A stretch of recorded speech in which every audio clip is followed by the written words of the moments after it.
Hey, this is Mr. Kelly. I'm at K-Town. We're going to be talking about graphing polynomial functions. And today you're going to need a graphing calculator. Okay, so go ahead and go get that right now. We're going to start off by talking about extrema. Now, the extrema, you think extreme, that's a word that we know. And extreme means on the outs, like the very far parts of it. So what does that mean in terms of a graph? Well, we're going to look at mainly, we are concerned with where the graph turns, because then it can help us like shape the graph and we can graph it. We want to know the low points of the graph. Those are called minimums. We want to know the high parts of a graph. Those are called maximums. All right. Now, we have two different types of minimums and maximums. If you notice, we have two types of maximums, the absolute. And absolute means the highest part of the graph anywhere. So where is the highest part of this graph? Well, it goes up forever, so there is no absolute maximum for this. But we do have maximums like in this area. Like this area here, this is the highest point in this area. And this is the highest point in this area. So both of these would be called relative maximums or local maximums, which means in the area, that's the highest point. The minimums work the same way. Like this is the lowest point in this area. That would be a relative minimum. This point right here would be a relative minimum. But this point right here, that's the lowest point of the entire graph. Notice that because the graph goes up on both sides, there's no point that's lower than this. It's not going to come back down. It says it goes up forever. So this we would call an absolute minimum. All right, so we have let's put our definitions down. So go ahead and copy these down. So the absolutes are the highest point or the lowest point for the entire graph. The relatives are the highest point or the lowest point in an area. So this is the absolute minimum right here. And we have our relative minimums are this point and that point right there. Our relative maximums, this point and this point right there. And there's no absolute maximums because this thing goes forever up. There's no point that's the highest on this graph. It just keeps going. Okay, so that's some terminology that we're going to use. I'll talk about maxes and mins, but these are all called extrema. So now let's go to a very popular, application problem here that, involves making a box. So normally what they do, they can cut out the corners here. We have a piece of cardboard. They tell you it's 45 by 30. We want to construct an open top box. Now an open top box kind of looks like this. I'm going to try my art skills. Nailed it. Nailed it. All right, so that's what we're going for. If you fold up on this crease right here and you fold up right here on that line and you fold that up, you get yourself a box. Okay, so first part, express the dimensions of the box in terms of x. All right, so we know because it's given to us that you're going to cut squares out. We want to construct by cutting out congruent squares from each corner. We also know that this is 45 by 30, so this entire distance here must be 30, and this distance must be 45 because it's longer. So I went ahead and drew the box here. Notice this line right here, if we fold it up, will be this part right there. All right, right? And then this piece that's right here, the top piece right there, will be from here to there because you fold it up and it'll be that side of the box. So we want the dimensions of the box. So that's like this distance from here to here. We want to know this distance, the width, the length, and the height. Well, how are we going to do that? Let's start with the width. The width of it would be 30. We know that it's a piece of cardboard that's 30 centimeters. But we're going to take these two pieces off, and that's how wide the box is going to be. So that distance right there is going to be 30, but we got to take those two pieces off, which are x. So I'm going to call it 30 minus 2x. Does that make sense here? What do you got? 30, distance of 30, we're going to take away 2x. So the length of it here would be what? Well, it's the same distance, except we're using 45. So this distance from here to here would be 45 minus those two x's. So 45 minus 2x's. That's the other dimension. And what about the height of the box? Ooh, I just gave it away. Okay, the height of the box is how far up you're going to fold this. It's this distance right here. That's how tall the box is going to be. So that's just going to be an x. All right, so we've satisfied part A. We've written the dimensions of the box. We have 30 minus 2x, 45 minus 2x, and x. Now we need, for part B, to write a formula for the volume. Now, you know that volume equals the length times the width times the height for a prism, which is what this thing is. So for this particular example, we're going to have the volumes going to be equal to, I'm going to do the height times the width And be like, Mr. Kelly, why'd you throw that height first? Well, because it's just an x. It's just an x, so I put it out front there. All right, so here's a formula. I didn't work it all out. I'm going to leave it like that for right now, even though they do ask it. Well, let's work it. Okay, it says standard form. Let's work it out. Let's distribute that x to both. So we get 30x minus 2x squared. If I distribute that x within these parentheses, I need to multiply that by 45 minus 2x. And now we need to do the double distribute, right? We need to multiply everything all out and put it in standard form. When you do that, I get these four terms right here. We got volume equals. We have to distribute, remember? So it's this times that. So 30 times 45, we get 1350x. Distribute this. We get negative 60x squared. This term is right here. And the last two, we get plus 4x to the third. So the volume is going to equal, if I put it into standard form, we get 4x cubed. We got to put our squareds together. So it'll be minus 150x squared. And then that's a positive 1350x. All right, there's standard form. Okay, so now we have our formula for the volume. We want to estimate the value of x that would maximize. We want the volume to be a maximum. So think about it. We're going to have a little function that goes up and down like this. We want to find the top of the function. That's where if we graph the volume would be maximized. So this is where you break out your calculator. Now, you have two choices. Right now, you can either watch the video without a calculator, which is a terrible idea. You're not going to learn how to do it. You need to get up right now and go get yourself a calculator so you can practice. So this is my calculator. It looks like yours a little bit, except the screen's on the right, but it's essentially the same. And to graph a function, we're going to hit the y equals button, and that'll take you to these functions. We have y1 through y9. That means we can graph up to 9 functions in here. But the first function we want to graph, all right, we're going to make y equal v here. Their volume's going to be y, and so that's going to equal 4x to the third.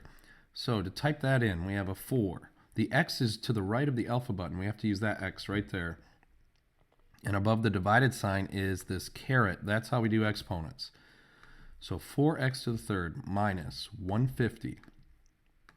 X, we got to use the caret again, squared.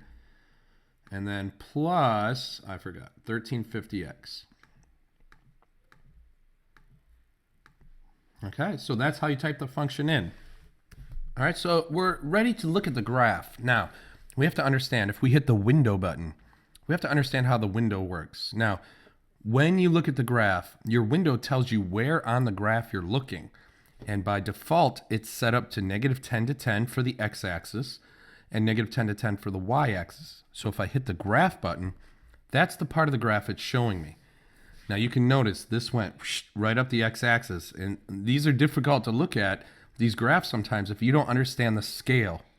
So to help you with that, you can go to your table. Like right now, there's a line that goes, it's so close to the y-axis. Look, it's going straight up. You can't even see it. That's not going to help us. So you have to learn how to fix your window. To do that, we're going to go to the table. So we hit second and table, and these tell you the values. Look, when x is 2, y is 2,100. Like that is super high up, and that's why the graph looked like it was basically the y-axis, because it's going up so steeply. The slope is so great. So what I'm going to do is I'm going to kind of look down these values and notice how the highest value is about 3,500, 3,564. All right, so I'm going to change my window. I'm going to change one value. The y maximum, the highest value for the y, I'm going to make it 4,000. And where did that number come from? Let's go back to the table and look.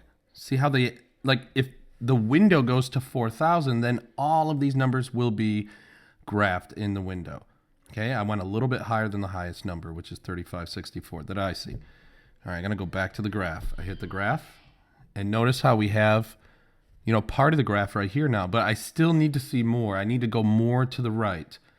So where students get in trouble is then they'll hit the window, and because we went to 4,000 on the y, they'll change, you know, your x value to 4,000. But look at the graph. This goes to 10. We don't need to go to 4,000. 4,000 would be crazy. I'm just going to go a little bit more to the right. I'm going to change it from 10 maybe to 20.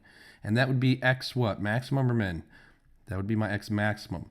So back to the window. I go down to x maximum. And instead of 10, I make it 20. Or you can make it 25. You have choices there. Go back to your graph. So really, it's a guessing game where you see we have this function here that goes up and then down.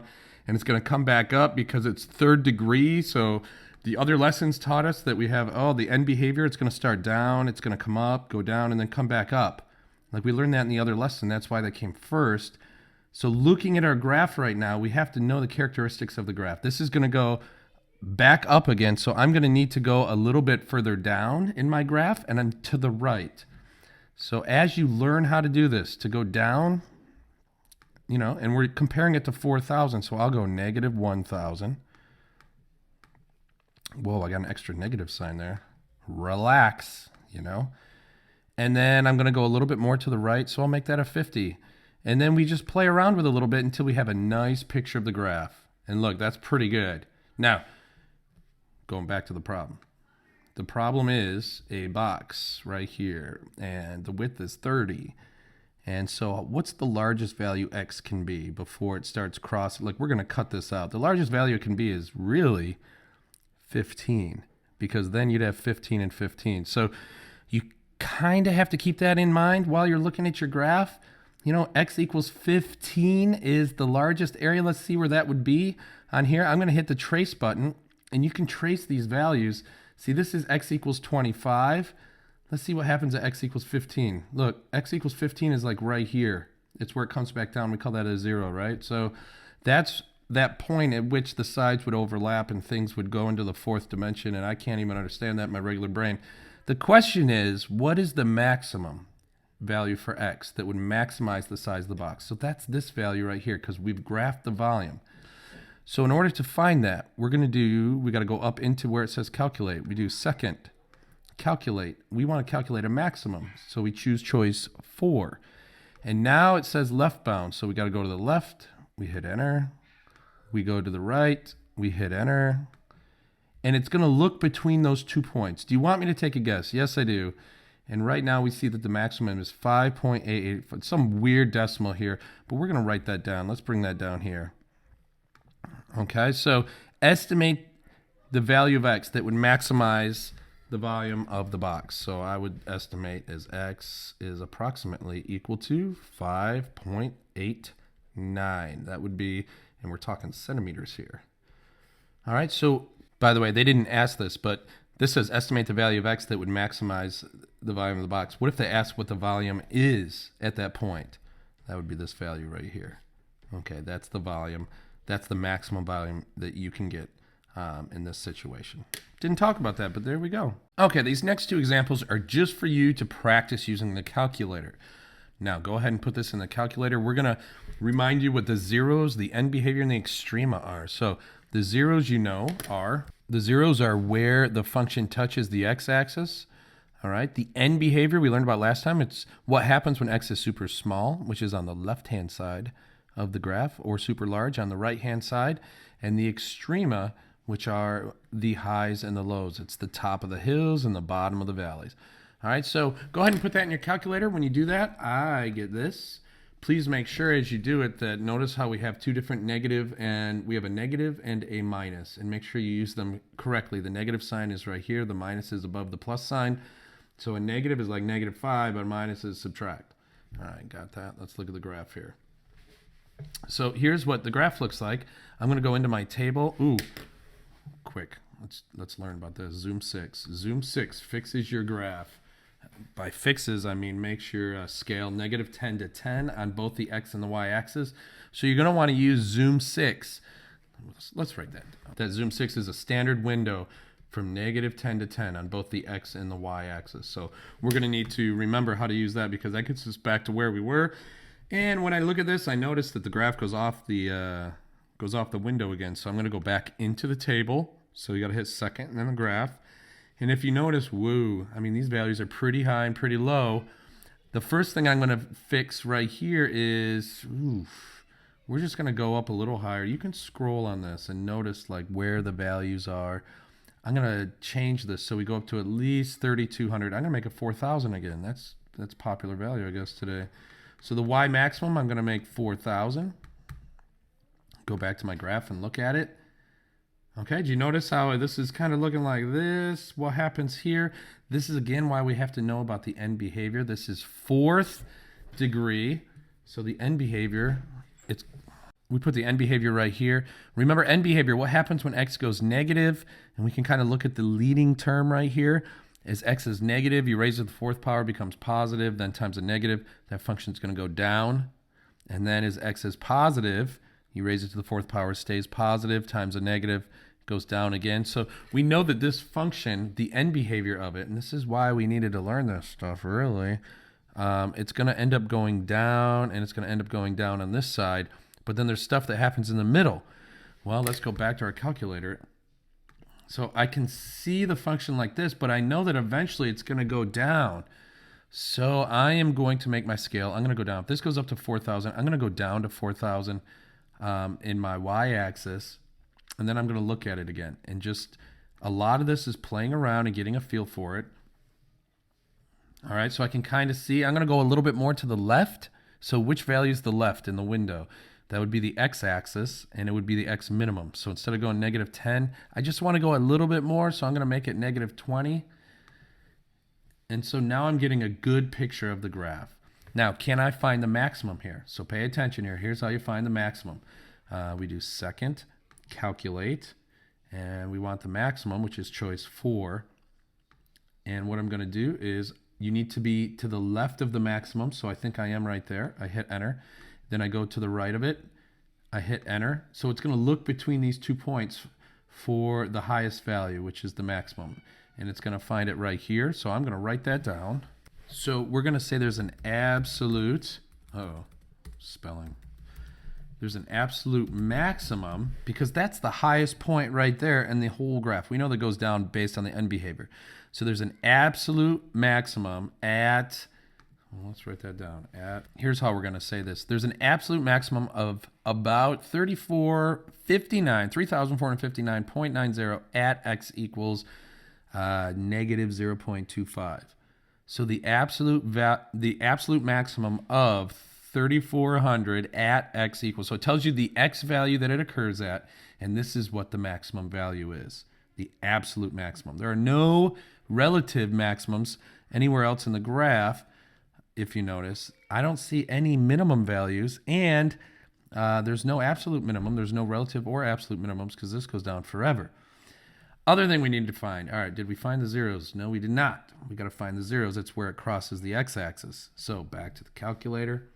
There's a function that will help us do that. So second, calculate, and choice 2 is 0. So there's 1 0 in here, I think. So let me go back and find that one. You have to go to the left of it. It's asking left, so you hit enter. You go to the right of it. You hit enter, and it's going to look between there for a place where the function crosses the x-axis. And I found a 0 at negative 7. Now, there's going to be some round off errors, so I bet it's about negative 7.00.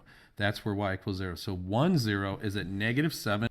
Okay, so 1 0 is at x equals negative 7.00. We're going to go back and find the other zeros on this side, because remember, there's 2 of them. It crosses twice. So second, calculate the 0. And you have to be to the left of the 0, which I am right now, so I'm going to hit enter. And then you need to be to the right of the 0. Now notice my cursor went off the screen. I'm going to bring it back a little bit, but that's okay if it goes off the screen. So it's going to look between there for where it crosses the x-axis, and we're going to get x equals 2 for this one. Notice that this one hit right on x equals 2. The other one was negative 7.000. There was some round off error. Just be aware that that happens. All right, so we have our zeros, negative 7 and 2. We have the end behavior we wrote down as x goes to negative infinity. The function goes to negative infinity. Same for positive infinity. And we have the extrema. It's the highs and lows. Now, for extrema, you need absolute, max, and min. We have an absolute max at the top here, but no relative. There are no relative max or mins in this function. All right? So now you're going to try one all by yourself. Try the next one. I'll do it, and then we'll check your answers. Try to do it all by yourself. Learn that calculator. Ready, set, go. Okay, so I've done half of this problem. I got the end behavior down. It's a third degree polynomial. So I know that when x is negative, it'll be negative times a negative, which is positive. That's why it goes up. And if x is positive, then it ends up going down. That's from the last lesson. If you want to look at my window, I did go to the table. And if you go to the table, I noticed that some of these values here, as I scrolled through it, They went up in the thousands. So I just changed the Y max and min to negative 5,000. Check this out. I just went negative 5,000 and 5,000. And I noticed my X, I needed to go to the right a little bit. That gave me this picture right here. Now, here's something I want you, as I was going through the extrema, I noticed there was a low point right here and a high point right there. There's no absolute, but these are relative min and a relative max because it's the highest point in the area and the lowest point in the area. There's a little valley there. When I look at this, I notice, check this out, the minimum is negative. If the minimum is negative, that means there are 2 zeros there. Ah, got you. There are actually it's got a cross, 1, 2, and then 3. So I'm going to teach you something. I'm going to teach you a little trick here. Let's get that third zero when we go to do the zeros. So here's the picture of our graph. I'm going to go get this one right now just because it's easy. So second, calculate the 0, choice 2. So I want it between here and here. The right bound, hit enter. And I found that 0 is at 12.14. Let's write that down. Okay, but check this out. See this area in here? It's too crowded. I can't see where it crosses. So I'm going to use a zoom feature called Zoom Box, choice 1.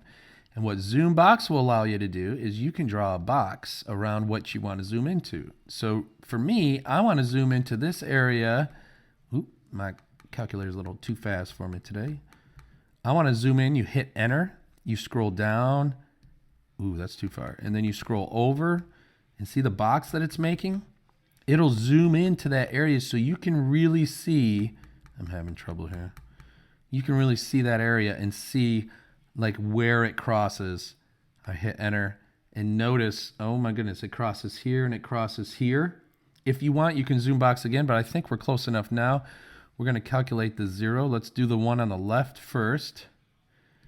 So we hit enter. We go to the right to about there. We hit enter again. It tells us 1 0 is at 2.61, or make sure that you're rounding correctly. So 2.61. Let's put an x equals in there. And then there's one more 0 at, let's find it, second, calculate the 0. All right, so it's somewhere between here and, let me go to the right to there, somewhere in there, and we get 3.40. All right, so those zeros are kind of tricky, and when you at first you see the graph, you have to be aware that there might be an issue right there, so you can use Zoom Box to get in there. All right, so there you go, and behavior extrema and zeros for that one. Good, done. Last one, we have a function. H of x equals, ugly function, represents the number of views on a math video, gets the first year on flipmath.com, where x equals 1 represents 1 month after a video is uploaded.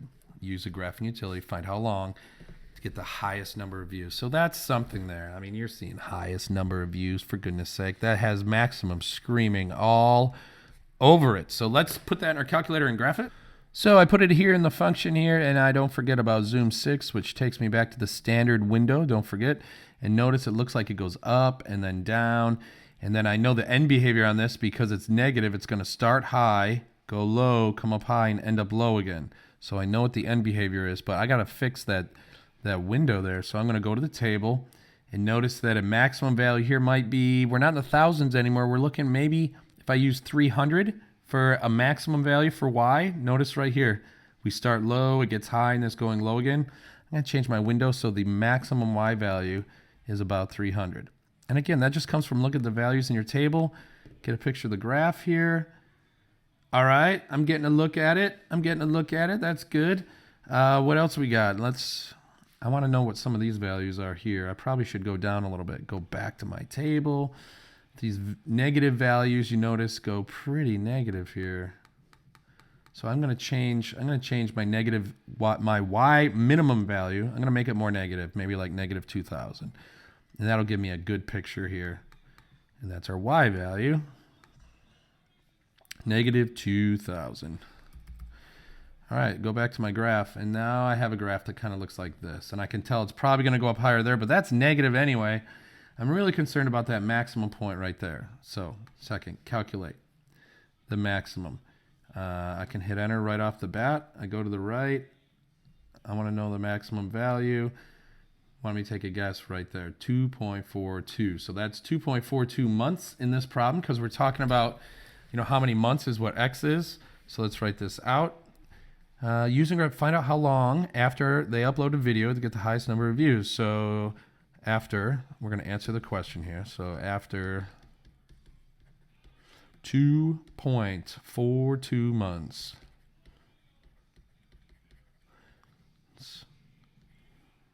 And then the number of views, the max number of views is 247-ish. I'll put those little lines in front of it because that means close. All right, there you go. It's been a long video, I know, but a lot of it's calculator. You have to make sure you get it. Desmos and all that stuff are great, but they don't help you on a mastery check. So make sure that you're learning how to use that graphing calculator. If you need help, ask your teacher. Hey, this is Mr. Kelly in K-Town. Remember, it's nice to be important, more important to be nice. See ya.